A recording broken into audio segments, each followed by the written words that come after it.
오늘은 우리가 10월 두 번째 주일을 맞습니다. 오늘도 귀한 예배의 자리에 잘 오셨습니다. 주의 은혜를 사모해서 나오신 여러분들에게 주께서 은혜와 평강으로 충만케 하시기를 바랍니다. 우리는 열왕기 하의 말씀을 계속 새벽마다 함께 읽어가고 있습니다.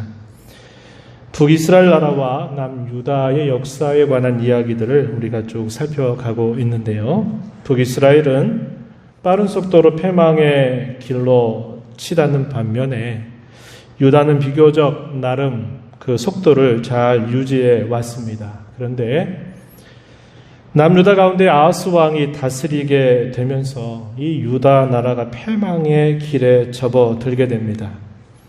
이 아하스 왕은 마치 북이스라엘의 아합 왕과 매우 비슷한 인물임을 우리가 알게 됩니다. 북이스라엘 왕조 역사 속에서 아합 왕이 이 북이스라엘의 패망에 얼마나 많이 깊게 관여했는가 하는 것들은 우리가 잘 알고 있는 이야기입니다. 유다 나라가 비교적 하나님을 섬기는 일에 잘 유지를 해오다가 이 아하스 왕이 다스리게 될 때 큰 변화를 맞게 되는데 좋은 변화가 아니라 아주 좋지 않은 변화를 가져다 준 인물이라고 하는 겁니다. 오늘은 이 아하스 왕 이야기를 우리가 살펴보기를 원합니다. 오늘도 겸손한 마음으로 주실 은혜를 더 기대하고 사모하신 여러분이 되기를 바라고 성령께서 저희 모두의 눈과 마음과 귀를 열어주셔서 은혜의 방도로 사용해 주시기를 진심으로 바랍니다. 유다 아하스는 요람 왕을 이어서 주전 약 740년경 20살 나이의 왕이 됩니다. 그리고 16년을 다스리게 되는데요. 이 16년 통치가 끝나고 이제 그의 아들 히스기야가 왕이 됩니다. 이 왕이 되어 몇 년이 지나지 않게 되었을 때 북이스라엘 나라는 패망을 하게 됩니다. 이때가 주전 721년경이 돼요. 그래서 한 20여 년 정도의 이런 시간이 차이가 납니다. 이 아하스가 왕이 될 당시에 북이스라엘 나라의 왕은 누구였냐면 베가라고 하는 사람입니다.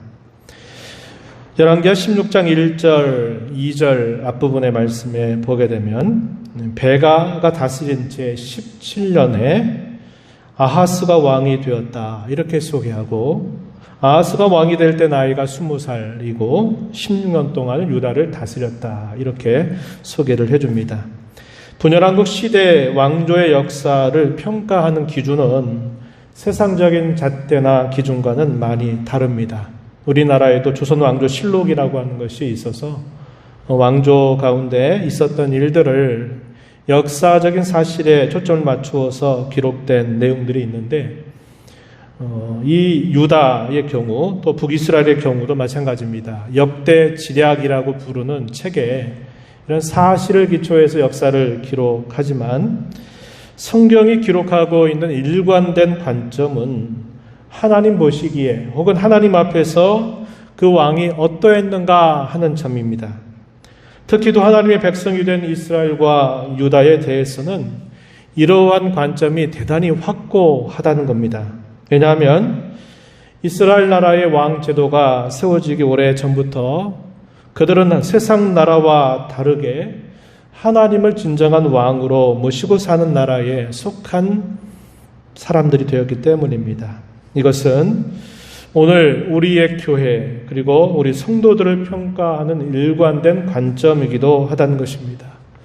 우리의 인생살이 70년, 80년 이렇게 살면서 세상의 많은 사람들은 그 사람이 얼마나 가지고 있었고 그 사람이 지위가 어떠하였고 그가 남긴 업적이 무엇인가를 중심으로 그 사람의 삶을 평가하게 됩니다. 그러나 우리 하나님이 저와 여러분의 삶을 평가하는 기준은 얼마나 많은 것들을 남겼느냐 가지고 있었느냐 하는 것이 아니고 그가 하나님 앞에서 평생토록 어떤 마음을 가지고 어떤 태도를 가지고 살았는가 하는 것을 중심으로 평가하신다 하는 사실입니다.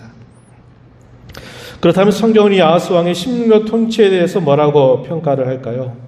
16장 2절, 3절에 보면 이렇게 표현해 줍니다. 2절 하반절에 보면은 그의 조상 다윗과 같지 아니하여 그의 하나님 여호와께서 보시기에 정직히 행하지 아니하고 이스라엘의 여러 왕의 길로 행하였다. 이렇게 표현을 해줍니다.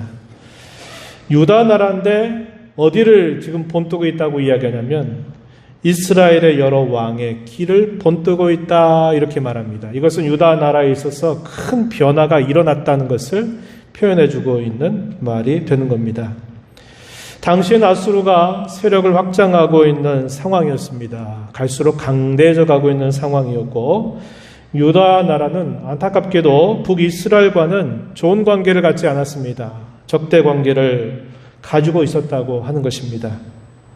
한때는 너무나 가깝게 지내면서 유다 나라가 이스라엘의 범죄에 함께 연루되면서 유다 나라가 큰 어려움을 겪었던 때도 있습니다. 그런데 이 당시에는 북이스라엘과는 적대 관계에 있다는 겁니다. 형제끼리 서로 싸우는 그런 관계에 놓여 있었다고 하는 것이죠. 지금도 그렇지만 당시의 모든 나라도 힘의 논리, 그리고 이것이 유익이 되는가 해가 되는가 하는 이런 이해관계에 따라서 작동하고 있는 원리를 가지고 있었습니다. 당시 유다 나라는 아람 나라 그리고 북이스라엘 나라에 의해서 많은 괴롭힘과 고통을 받았습니다.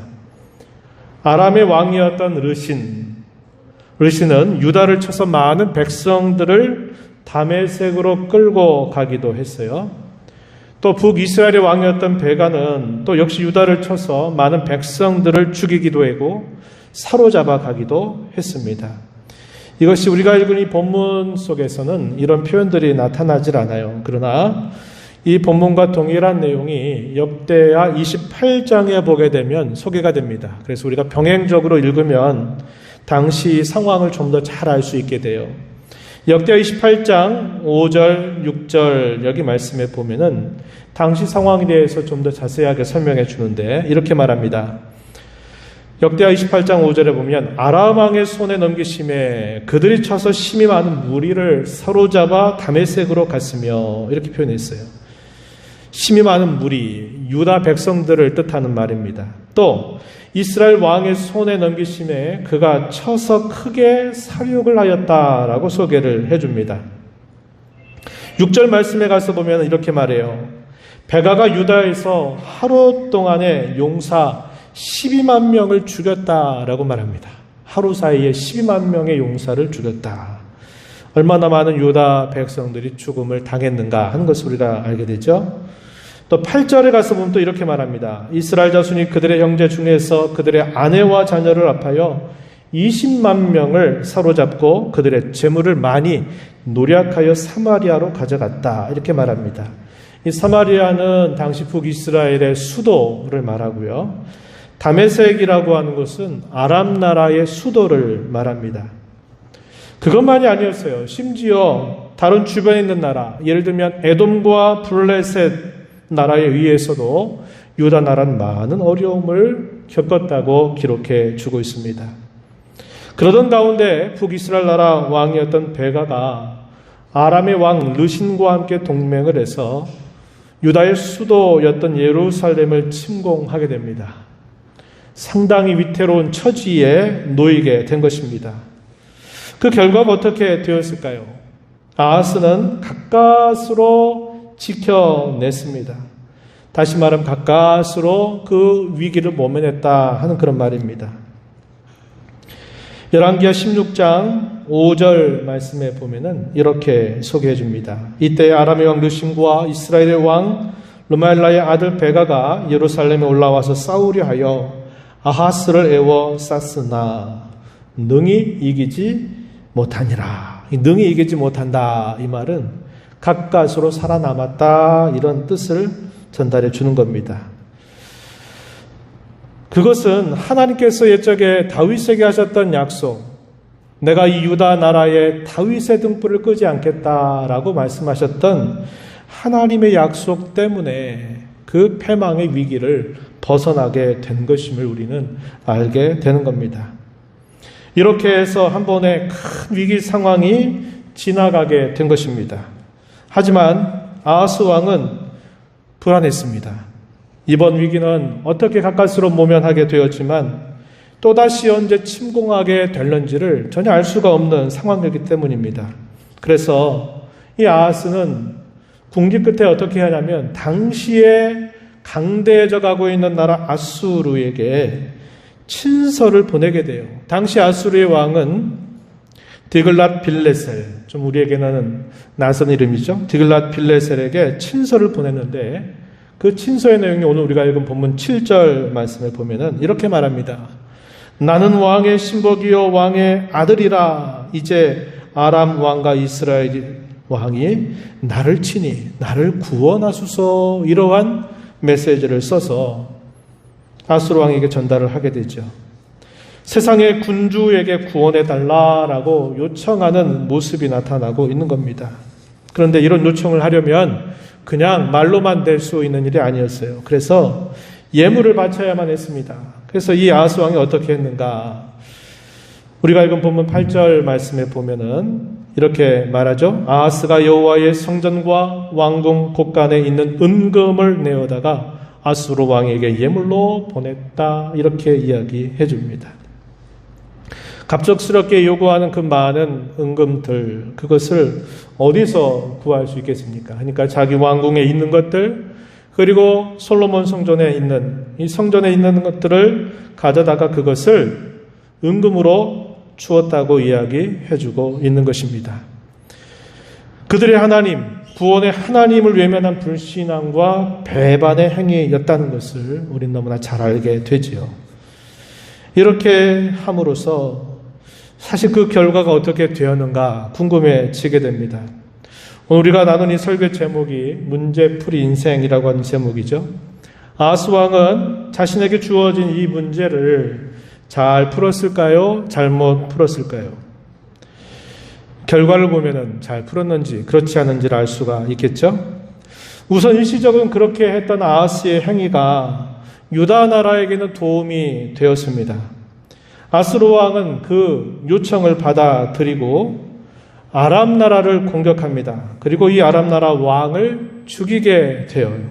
그래서 일시적인 위기 상황은 모면하게 되었습니다. 아수르 왕은 아람 나라의 수도였던 다메섹을 공격해서 그 백성들을 사로잡고 아람 왕이었던 르신을 죽이게 됩니다.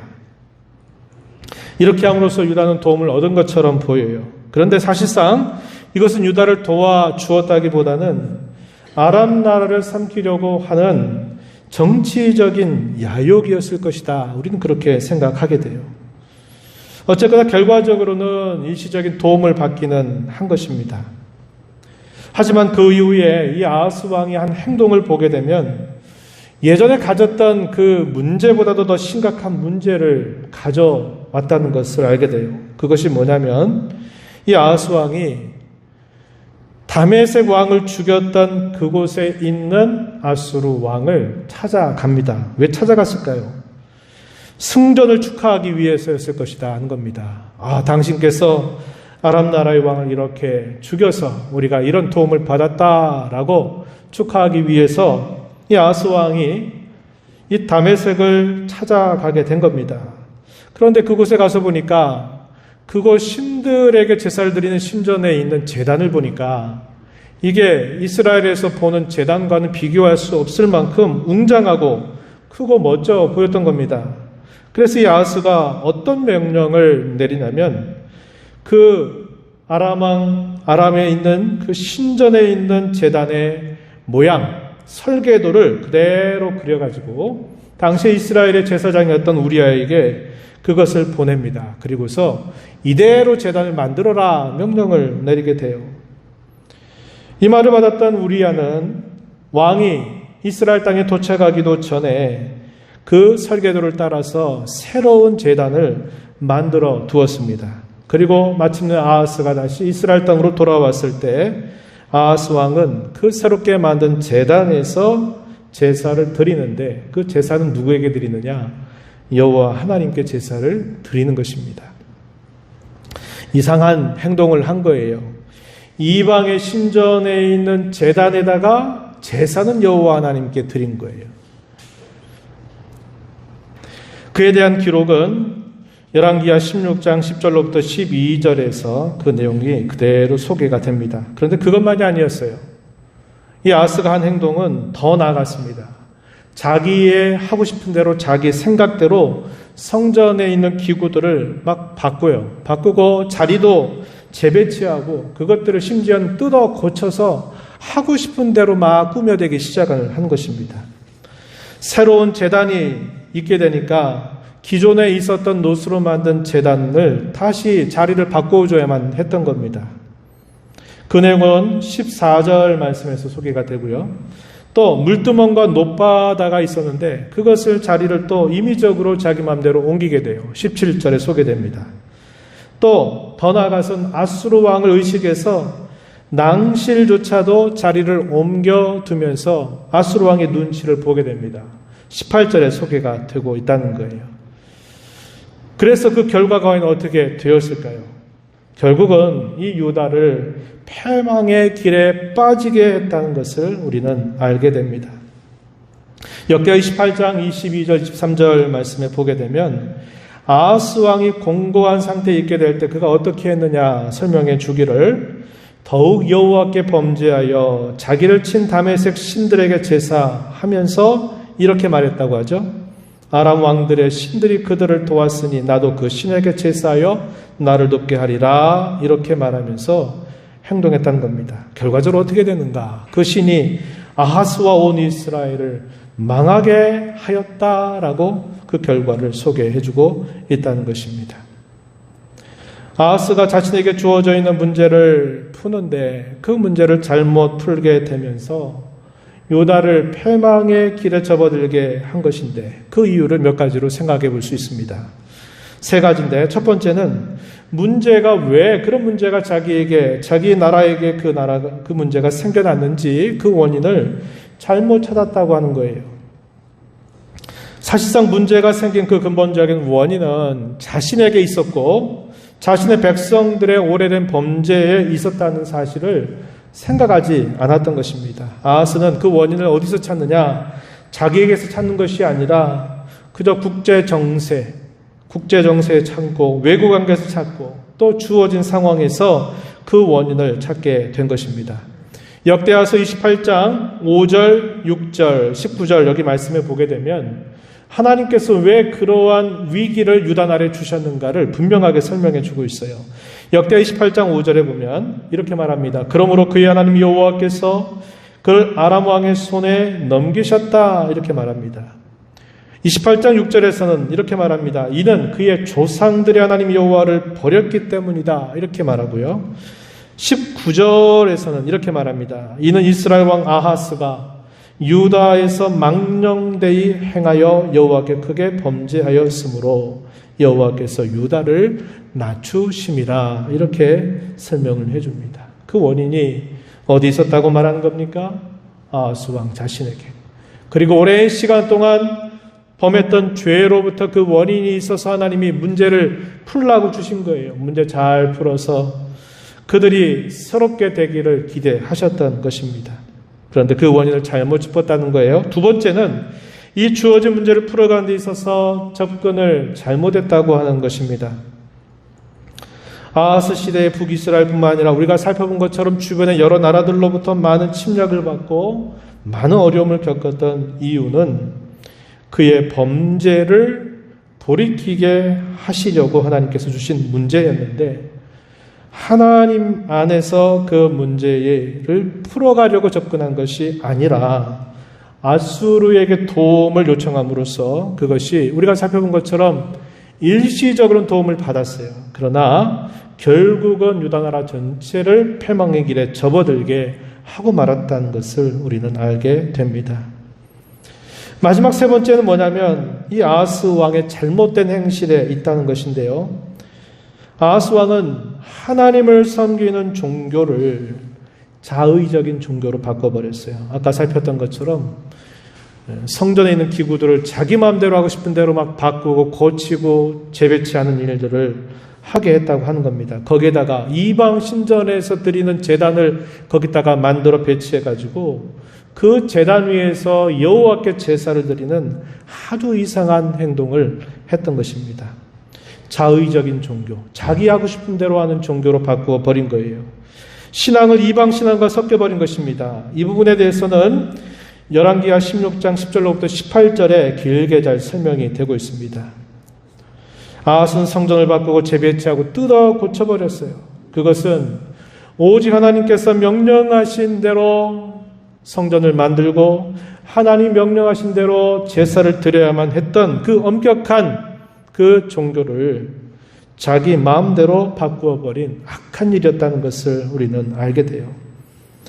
이방의 신전에 있는 새 제단에다가 제사는 또 여호와께 드리면서 신앙과 종교를 완전히 뒤죽박죽 혼합을 만들어 버리게 되었다는 것을 알게 됩니다. 이런 이유들 때문에 결국 그런 큰 위기 상황을 초래했다는 것을 알게 돼요. 우리는 이 말씀을 보면서 몇 가지 적용을 해볼 수 있습니다. 세 가지 적용해 보는데 첫 번째는 뭐냐면 우리 인생은 문제풀이의 인생이라고 하는 사실입니다. 우리 인생사에 항상 문제는 항상 있게 돼요. 그리고 그 문제를 어떻게 풀어야 하는 그 문제들이 계속 우리의 삶에 주어진다고 생각하게 됩니다. 사실상 문제가 없는 인생이 세상에 그 누구라도 있을까요? 한 사람도 없을 것입니다. 문제를 피해가는 것이 상책이 아니라 그런 문제가 주어졌을 때 그런 문제를 잘 풀어가는 것이 무엇보다 중요하다는 것을 잊지 말아야 합니다.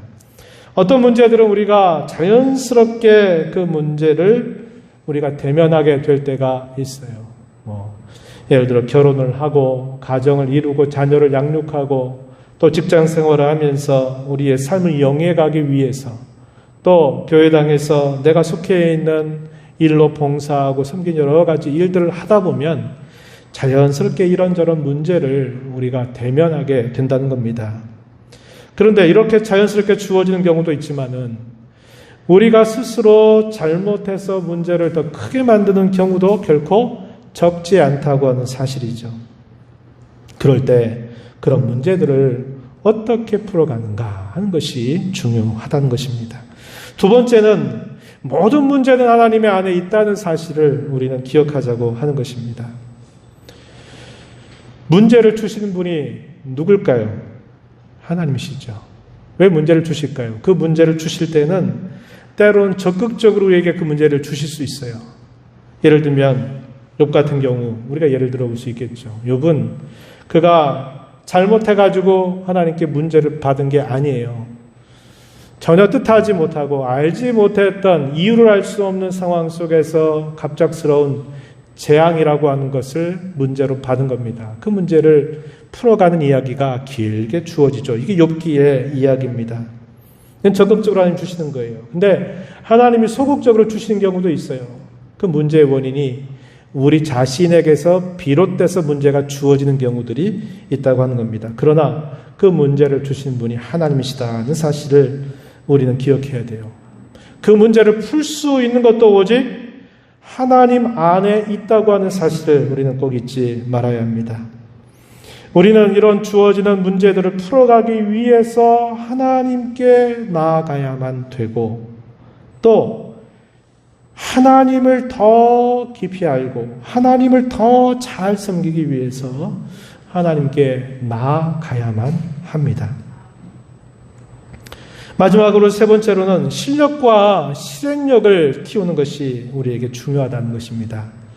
실력, 이 신앙의 실력을 키워가는 것이 중요한데 우리가 이런 문제들을 맞을 때 세상의 관점과 논리, 세상의 경험으로 풀려고 하지 말고 신앙으로 이런 문제를 풀려고 해야 한다고 하는 것입니다.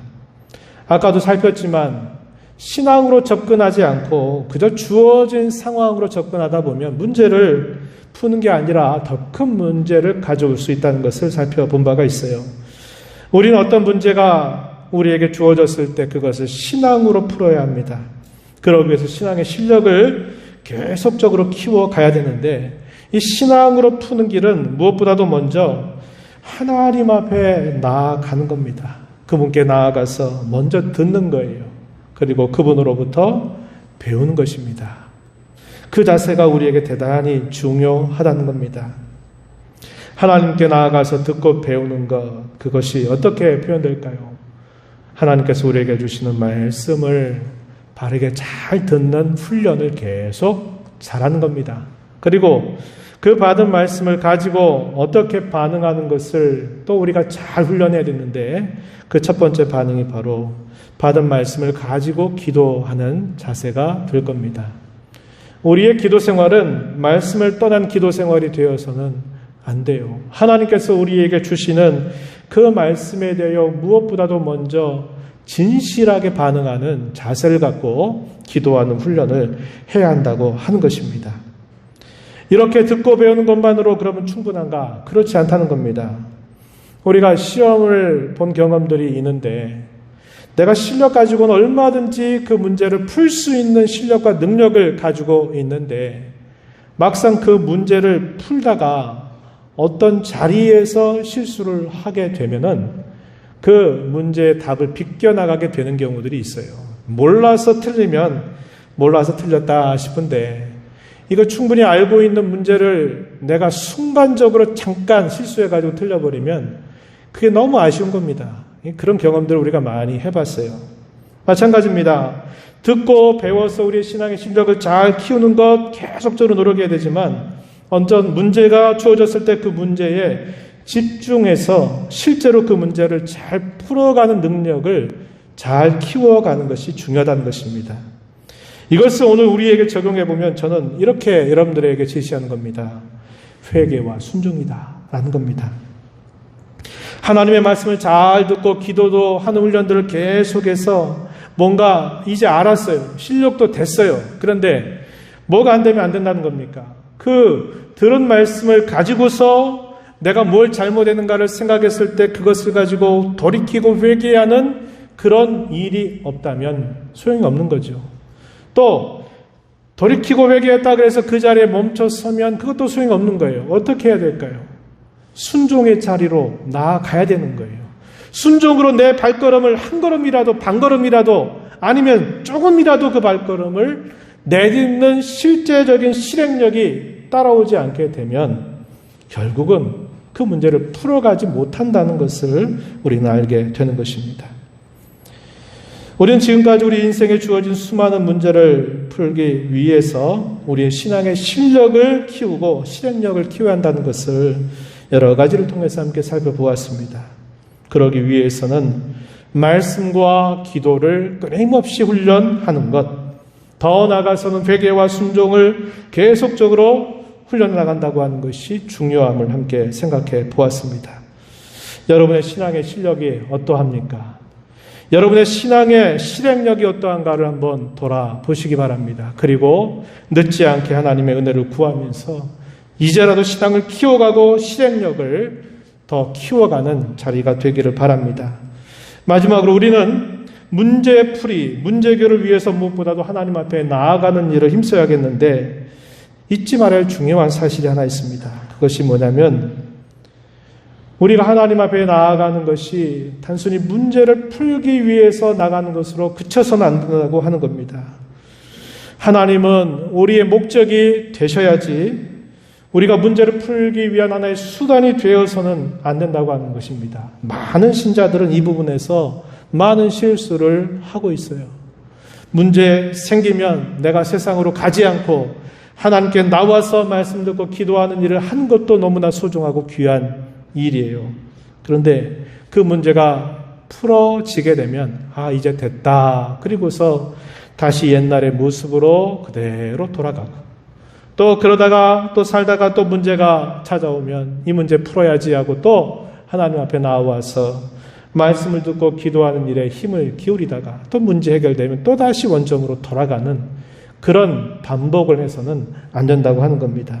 하나님은 우리 문제를 해결하기 위해서 필요한 분, 문제 해결을 위한 수단으로 여겨지실 분이 아니에요. 우리는 이 문제를 통해서 하나님을 찾고 하나님을 만나고 하나님이 누구이신가를 알고 하나님을 이전보다 더 잘 섬길 목적을 가지고 우리가 하나님 앞에 나아가야 된다는 것을 결코 잊지 말아야 돼요.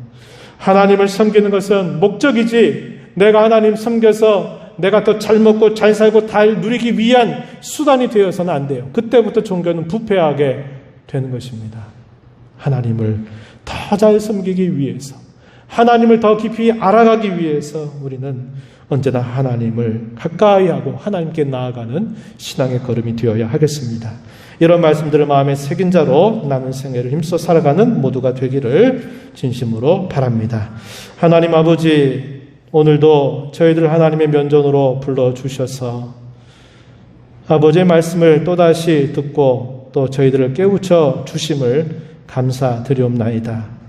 문제 해결을 하기 위해서 하나님 앞에 나온 것도 참 중요하지만 문제 해결이 끝나고 나서 다시 예전의 모습으로 돌아가는 저희가 되지 않게 하시고, 문제 때문에 하나님을 찾고 하나님을 의지하고 그 문제를 통해서 하나님을 만나고 하나님을 더 잘 알고 하나님을 더 잘 섬겨가는 신앙의 걸음이 되도록 저희들을 인도하여 주옵소서.